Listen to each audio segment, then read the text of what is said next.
와, 벌써 경제와 금융 면에서 한 해를 정리해야 되는 시기가 됐습니다.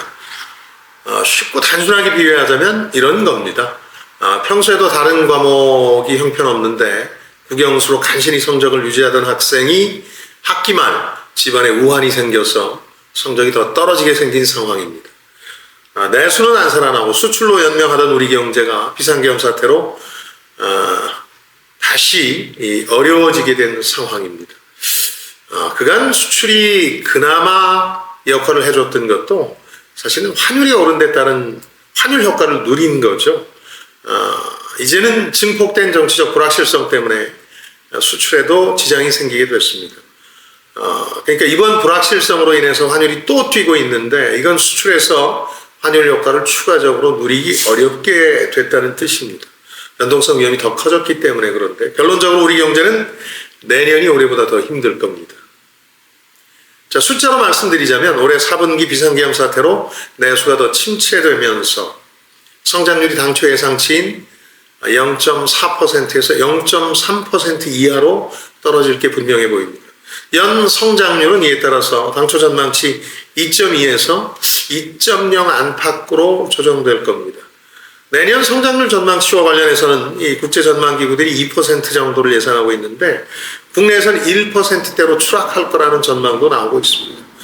특히 상반기에 탄핵 인용, 또 대행의 대행 체제의 순항 여부, 또 향후 정치 일정 확정 등과 관련해서 불확실성이 고조될 텐데 그렇게 되면 더욱 상황이 나빠질 겁니다. 물가는 염려할 수준이 아니기 때문에 우리는 금리 인하를 서둘러서 경기 진작을 하려고 할 겁니다.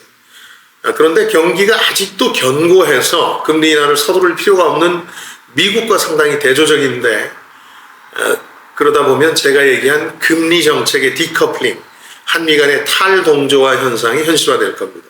정치적 불확실성에 더해서 한미 금리차가 더 벌어지면 역시 가장 불안한 구석은 환율이 되겠죠. 위기 수준의 환율로 접어들지 않겠느냐 하는 전망이 지금 지배적입니다. 올해 이슈가 됐던 한국경제 피크론, 그러니까 우리 기업들 수익성이 상투를 치고 떨어질 거다 이런 외국 증권사들 전망은 이미 현실화된 셈이고 우리 경제가 잠재 성장률 수준인 2% 미만으로 떨어질 거라는 이른바 장기 침체론도 올해 4분기를 계기로 해서 근거를 확보한 셈이 됐습니다. 다음 정권이 순조롭게 출범하고 이들이 경제 금융 분야의 안정감을 되찾도록 주력하지 않으면 안전의 계기를 찾기가 쉽지 않아 보입니다. 증시는 올해 우리가 한 10% 가까이 빠졌습니다. 주요국 가운데는 거의 꼴찌 수준입니다. 다른 선진국들이 팬데믹 이후에 경제적 회생을 이루고 증시가 이에 발맞춰 대부분 상승한 것과 비하면 상당히 대조적이죠. 다만 우리 증시는 코스피 2500 미만에 이미 상당한 저평가 범위에 진입했기 때문에 심리적 반등은 흔히 일어날 수 있습니다. 특히 내년 상반기 중에는 말씀드린 탄핵 인용, 또 대행의 대행 체제의 안정 여부, 또 대선을 포함한 조기 정치 일정 확보 이런 이벤트가 벌어지게 되면 급반등할 수도 있겠습니다.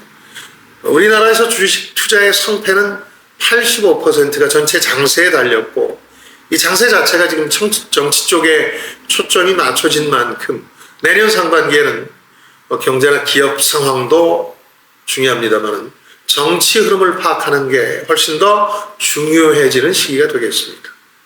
자, 지금까지 김방희였습니다. 저는 여러분들의 성공을 응원합니다. 좋아요, 댓글, 구독 잊지 마시고요. 고맙습니다.